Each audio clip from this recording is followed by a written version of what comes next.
titre de ce livre, L'Évangile de la Bible. L'Évangile de la Bible, c'est le titre du livre. Ce livre est écrit par notre bien-aimé frère Roger Barclay. Roger Barclay. Roger Barclay. Roger Barclay. Nous avons l'avant-propos. Avant-propos. Avant-propos. L'Évangile de la Bible. En 1980, Roger Barclay et 15 hommes choisis dans le cadre de la formation missionnaire de Shield of Faith ont effectué un voyage d'exploration d'1 mois en Afrique occidentale. C'est au cours de ce voyage que le Saint-Esprit l'a appelé et séparé pour l'œuvre du ministère au Nigeria. Il a répondu à l'appel et peu de temps après, il a servi comme missionnaire et enseignant pendant 6 mois avec 2 autres familles, Larry Montgomery et Jack Ring. Constatant la nécessité d'un enseignement plus approfondi pour former des hommes fidèles, il est rentré chez lui pour prendre sa femme, John, et leurs 3 enfants et est revenu servir à nouveau de novembre 1983 à mai 1985. Au fur et à mesure que les gens étaient sauvés, puis désireux de témoigner aux autres, des églises ont émergé et aujourd'hui, il y a des centaines d'églises évangéliques au Nigeria qui suivent le Seigneur Jésus et appliquent les principes de l'Église du Nouveau Testament. C'est à partir de ces expériences et sous la conduite du Saint-Esprit que vous tenez entre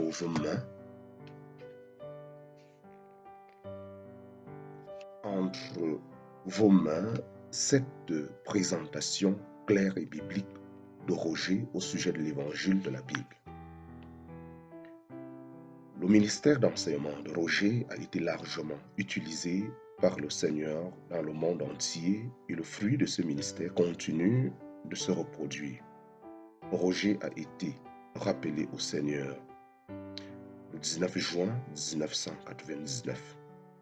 Sa femme, John, continue à exercer le ministère et est une bénédiction pour leurs enfants et petits-enfants à Massa, Arizona, par Harrigan, janvier 2022.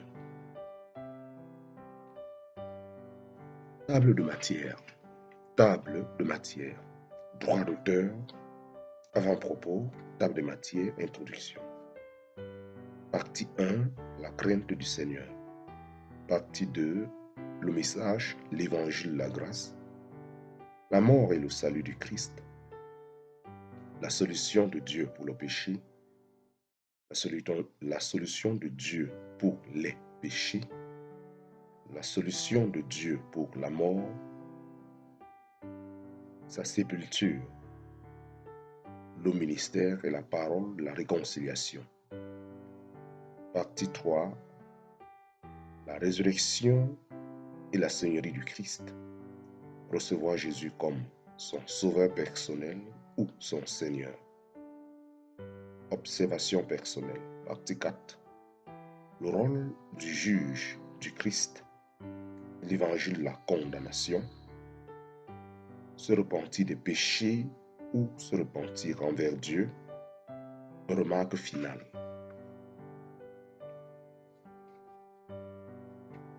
Introduction. Introduction. Je m'étonne que vous vous détourniez si promptement de celui qui vous a appelé par la grâce de Christ pour passer à un autre évangile. Non pas qu'il y ait un autre évangile, mais il y a des gens qui vous troublent et qui veulent renverser l'évangile de Christ. Mais quand nous-mêmes, quand un ange du ciel annoncerait un autre évangile que celui que nous vous avons prêché, il soit anathème. Nous l'avons dit précédemment, et je le répète à cette heure, si quelqu'un vous annonce un autre évangile que celui que vous avez reçu, qu'il soit anathème. Galates chapitre 1, versets 6 à 9.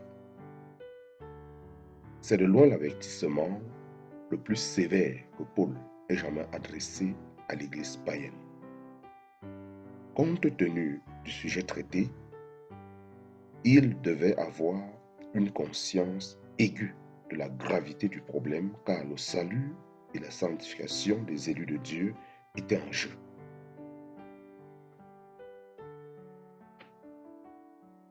Paul avait reçu le message de l'Évangile par révélation et, impressionné par l'Esprit, il prit au sérieux toute déviation de la vérité reçue.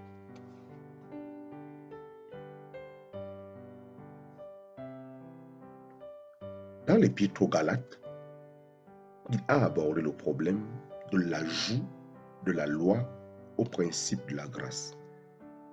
Mais en ce qui concerne l'évangile du Christ, toute tentative d'ajouter ou de diminuer ces préceptes aboutit à une perversion de la vérité et doit être rejetée d'emblée.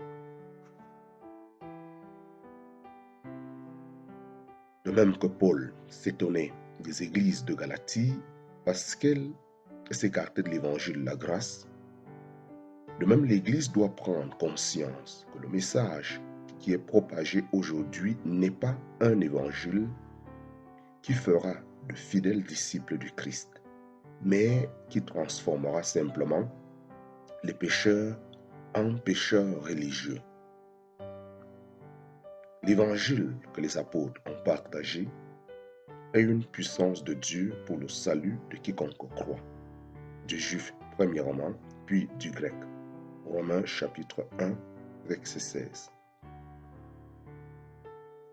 Leur évangile n'a pas été compromis ni dilué par la doctrine des hommes, mais il a été puissant pour transformer les hommes à l'image et à la gloire de Dieu.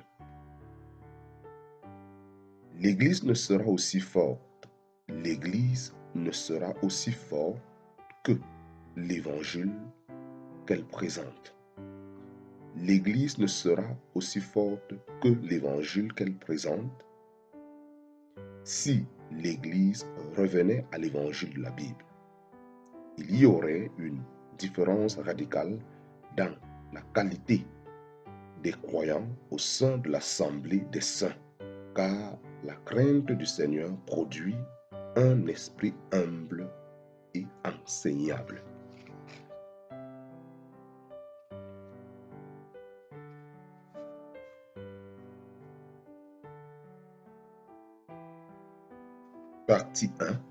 Partie 1, la crainte de l'Éternel. Partie 1, la crainte de l'Éternel. La crainte de l'Éternel, c'est la haine du mal. L'arrogance et l'orgueil, la voix du mal et la bouche perverse, voilà ce que hait. Proverbe chapitre 8, verset 13. Le commencement de la sagesse, c'est la crainte de l'Éternel. Et la science des saints, c'est l'intelligence. Proverbe chapitre 9, verset 10. La crainte de l'Éternel est le commencement de la science. Les insensés méprisent la sagesse et l'instruction. Proverbe chapitre 1, verset 7. Avec l'achèvement de la révélation du Nouveau Testament, il est maintenant clair que le Seigneur, en parenthèse, l'Éternel, dont il est question ici, n'est autre que l'homme Jésus-Christ. Lorsque l'évangile du Christ est présenté correctement, ce message est conçu par Dieu pour instiller dans l'humanité la crainte du Seigneur, en parenthèse Jésus, ce qui produit la repentance ou un changement d'attitude concernant le style de vie actuel comme étant inacceptable pour la justice de Dieu. C'est l'évangile du Christ seul qui est capable de produire cette attitude correcte envers le péché et la justice. Si l'Église n'est pas sensibilisée à cette vérité, elle aura naturellement tendance à ajouter quelque chose à l'Évangile pour tenter d'atteindre les mêmes objectifs. Et à ceux qui préconisent d'inclure la loi pour amener les hommes à prendre conscience de leur propre état de pécheur devant Dieu. D'autres attaqueraient les non-croyants en attirant leur attention sur leur péché personnel, croyant sincèrement que cela amènera le pécheur à une véritable repentance. Mais pour l'enseigner, parce qu'en lui, en parenthèse, l'Évangile est révélé la justice de Dieu par la foi et pour la foi, selon qu'il est écrit, le juste vivra par la foi. Romains chapitre 1, verset 17. L'Évangile contient tous les ingrédients spirituels nécessaires pour amener un homme à la vérité, à la vraie repentance. L'Évangile contient tous les ingrédients spirituels nécessaires pour amener un homme à la vraie repentance et à la connaissance salvatrice du Seigneur Jésus-Christ. Le problème n'est pas l'Évangile, mais l'incapacité de l'Église à le présenter correctement. Tant que le Saint-Esprit ne mettra pas dans le non-croyant la crainte du Seigneur, il n'essaiera pas de changer son attitude, car il n'a pas encore pris conscience de son besoin. L'Évangile seul peut convaincre le pécheur de son besoin de soumettre sa vie au Christ.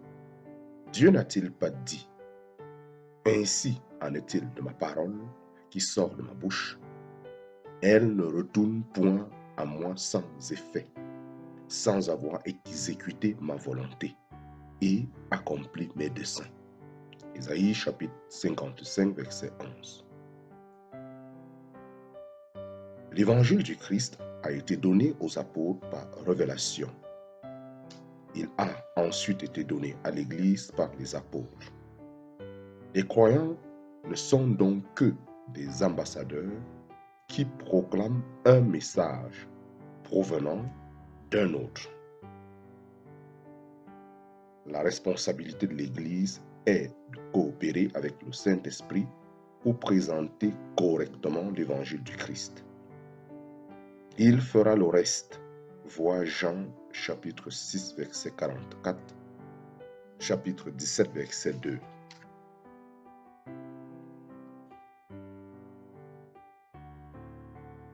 La crainte du Seigneur fait partie intégrante de la préparation de l'individu à répondre à la voix du Christ. L'attitude qu'un homme a formée à l'égard du Christ déterminera s'il sera favorablement disposé à lui abandonner sa vie. La crainte du Seigneur étant au début de la sagesse spirituelle et de la connaissance, il est impératif que les serviteurs du Seigneur sachent comment présenter l'Évangile pour amener le pécheur dans le royaume de Dieu.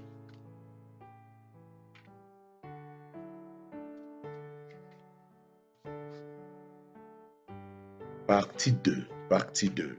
Le message, l'évangile de la grâce. Partie 2. Le message, l'évangile de la grâce. Je vous rappelle, frères, l'évangile que je vous ai annoncé, que vous avez reçu, dans lesquels vous avez persévéré et par lesquels vous êtes sauvés. si vous le retenez tel que je vous l'ai annoncé. Autrement, vous auriez cru en vain. Je vous ai enseigné avant tout, comme je l'avais aussi reçu, que Christ est mort pour nos péchés selon les Écritures, qu'il a été enseveli et qu'il est ressuscité le troisième jour selon les Écritures. 1 Corinthiens chapitre 15, verset 4, verset 1 à 4. Cette présentation encapsule l'évangile du Christ est de loin la description la plus condensée et la plus concise du Nouveau Testament. Cependant, au fur et à mesure que cet article sera développé, il deviendra évident qu'il y a des informations supplémentaires qui doivent être incluses lorsque l'on prêche l'Évangile au monde. Cette partie des Écritures définit clairement 3 principes de l'Évangile qui sont absolument nécessaires pour amener une personne à la foi et à l'entrée dans le royaume de Dieu. 1. La mort et le salut du Christ. 2. L'ensevelissement du Christ. 3. La résurrection et la seigneurie du Christ.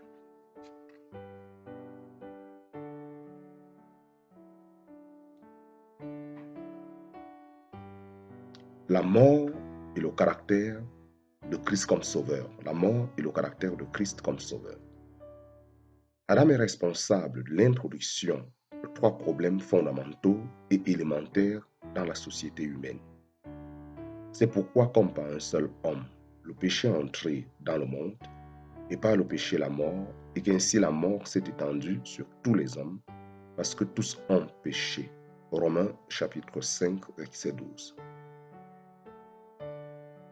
Paul introduit la loi universelle de cause à effet pour expliquer les problèmes de l'homme comme provenant d'une source singulière, à savoir le péché. Comme provenant d'une source singulière, à savoir le péché introduit par Adam. C'est par Adam, par un acte délibéré de désobéissance, que le péché est entré dans le monde qui à son tour a contaminé toute sa descendance déchue. Il en résulte la mort spirituelle et physique, puisque tous, sans exception, ont reçu en eux le germe de la mort, et qu'en dehors de la grâce de Dieu, l'homme ne peut rien faire pour résoudre ce dilemme.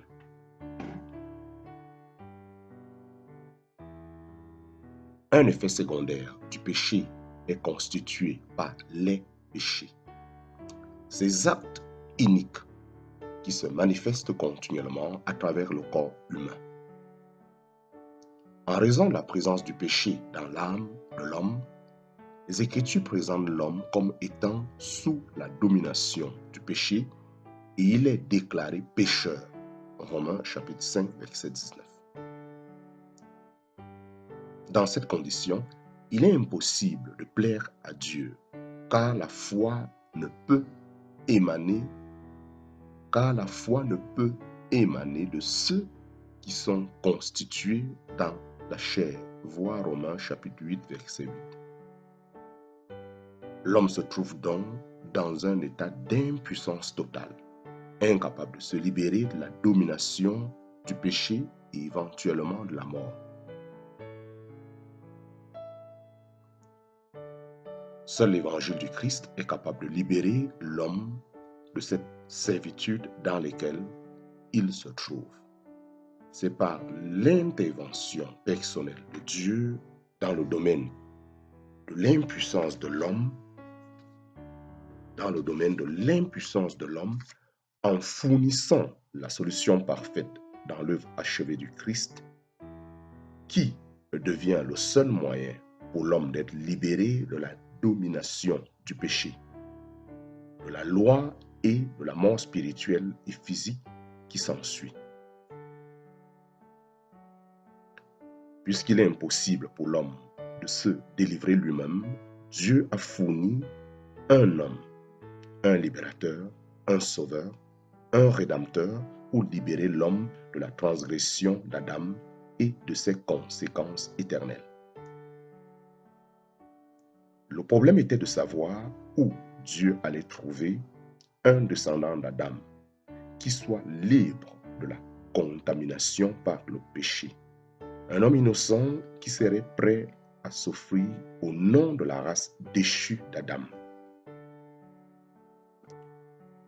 Cet homme devait être un proche parent qui pouvait s'identifier à l'humanité, qui pouvait fournir le prix de la rédemption pour les descendants d'Adam et qui serait prêt à être sacrifié au nom de l'homme pécheur.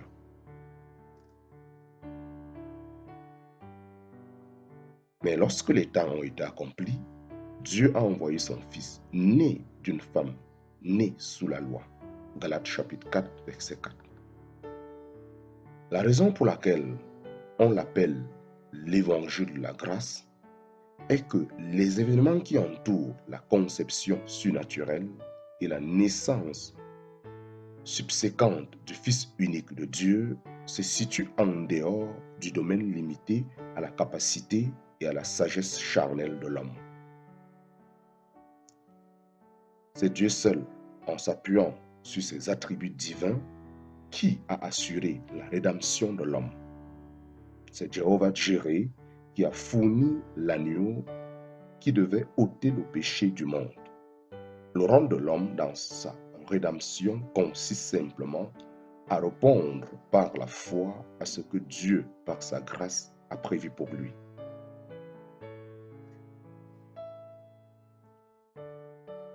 La solution de Dieu pour le péché. La solution de Dieu pour le péché. Car chose impossible à la loi, parce que la chair la rendait sans force, Dieu a condamné le péché. Dieu a condamné le péché dans la chair en envoyant à cause du péché son propre Fils dans une chair semblable à celle du péché. Romains chapitre 8, verset 3. Le premier homme, Adam, a été créé. Jésus, le dernier Adam, a été engendré. Mais tous deux avaient quelque chose en commun, puisqu'ils étaient tous deux sans péché et tous deux possédaient le potentiel du péché et de la mort. Adam, par sa désobéissance délibérée, a réalisé ses potentialités et a contaminé toute sa progéniture. Jésus, en revanche, en choisissant délibérément d'obéir à la volonté de son Père et en étant sans péché, ou péché avec S, a béni ses frères par le don de la vie éternelle et de la justice. En parenthèse, voir Romains chapitre 5, versets 17 à 19. C'est à cause de son état d'absence de péché qu'il a pu s'offrir comme l'agneau de Dieu qui ôte le péché du monde. Jean chapitre 1, verset 29. Il a plu à l'Éternel de le briser par la souffrance. Après avoir livré sa vie en sacrifice pour le péché, en parenthèse, Ésaïe chapitre 53, verset 10. Et encore, celui qui n'a point connu le péché, il a fait devenir péché pour nous, afin que nous devenions en lui justice de Dieu. 2 Corinthiens chapitre 5, verset 21. Puisque c'est par l'homme que le péché a été introduit dans la race humaine, il fallait que ce soit par l'homme qu'il soit éliminé. Le péché de tous les hommes a été placé sur l'âme de l'homme Jésus au calvaire et il a été fait péché pour nous. Le jugement de Dieu pour le péché ayant été porté par Jésus de Nazareth, le péché a ainsi été condamné dans la chair, en parenthèse. Romains chapitre 8, verset 3. C'est donc la bonne nouvelle que l'Église doit partager avec l'humanité perdue. Vois 2 Corinthiens chapitre 5 versets 19 à 21.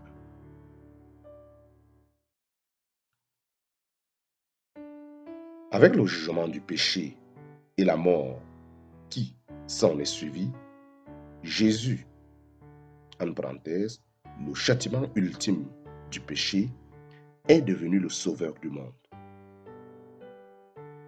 L'homme n'était plus condamné à cause de la transgression d'Adam, car Dieu a assumé la responsabilité de son péché par le Christ. Puisque l'homme n'avait pas le choix d'être la bénédiction du péché d'Adam et d'être devenu pécheur, c'est Dieu qui a pris les dispositions gracieuses, appropriées pour l'homme afin de le libérer des conséquences de la désobéissance d'Adam. Voir Romains chapitre 5 verset 19b. Le sacrifice pour le péché est une œuvre achevée puisque le Christ est maintenant dans son corps glorifié, libre du péché et de la mort, et que la mort n'a plus aucun pouvoir sur lui. En parenthèse, Romains chapitre 6 verset 9 à 10.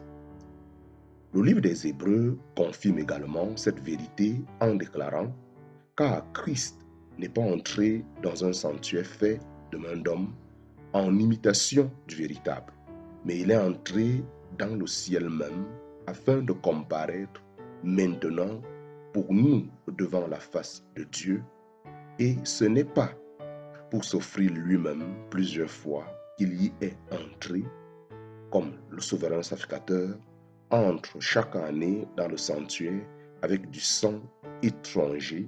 Autrement, il aurait fallu qu'il eût souffert plusieurs fois depuis la création du monde. Tandis que maintenant, à la fin des siècles, il apparut une seule fois pour abolir le péché par son sacrifice. Hébreux chapitre 9, versets 24 à 26. Lorsque le croyant présente l'évangile du Christ, il doit se souvenir de cette œuvre achevée pour l'homme. Dieu a accompli une œuvre remarquable par le Christ, et c'est le principe de la grâce qui doit être transmis aux auditeurs. Pour le non-croyant, le problème principal n'est pas le péché et les péchés, mais l'incrédulité. Vois Jean chapitre 16, verset 7, 11.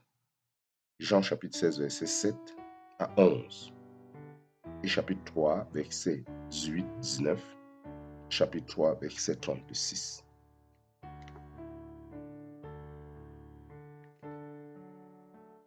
La solution de Dieu pour les péchés.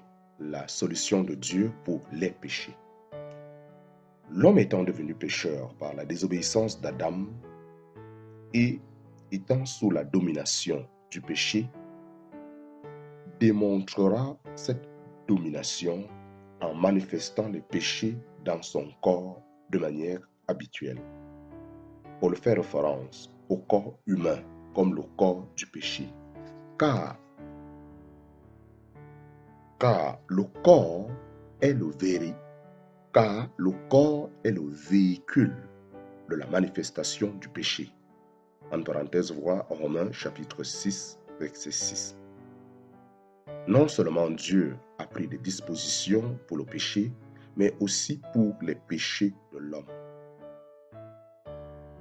Comme l'âme est le siège du péché et que le péché de l'homme a été placé sur l'âme de Jésus, de même puisque le corps est l'endroit où les péchés auront leur manifestation, alors ce doit être le corps qui porte le jugement.